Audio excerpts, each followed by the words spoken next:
আজ রাত ইরানে কি সত্যিই পরমাণু হামলার আশঙ্কা? হঠাৎ করেই সাবেক মার্কিন প্রেসিডেন্ট ডোনাল্ড ট্রাম্পের একটি পোস্ট ঘিরে শুরু হয়েছে তুমুল আলোচনা।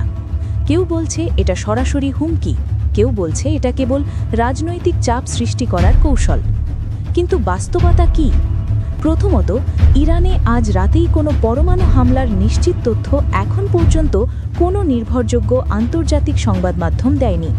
পরমাণু হামলা কোনো হালকা সিদ্ধান্ত না, এটা বৈশ্বিক যুদ্ধের ঝুঁকি তৈরি করতে পারে। তাহলে ট্রাম্পের পোস্ট কেন এত আলোচনায়? বিশ্লেষকদের মতে এই ধরনের পোস্ট সাধারণত সরাসরি হামলার ইঙ্গিত না দিয়ে মনস্তাত্ত্বিক চাপ তৈরি করে। রাজনৈতিক ভাষায় একে বলা হয় স্ট্র্যাটেজিক সিগন্যালিং, অর্থাৎ প্রতিপক্ষকে সতর্ক করা, ভয় দেখানো বা আলোচনার টেবিলে আনতে চাপ দেওয়া। আরেকটা গুরুত্বপূর্ণ বিষয়, বর্তমান বিশ্ব রাজনীতি অনেকটাই উত্তেজনাপূর্ণ।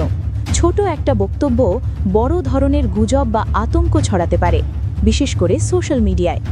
শেষ কথা, এই মুহূর্তে আতঙ্কিত হওয়ার মতো কোনো নিশ্চিত তথ্য নেই, তবে পরিস্থিতি সংবেদনশীল।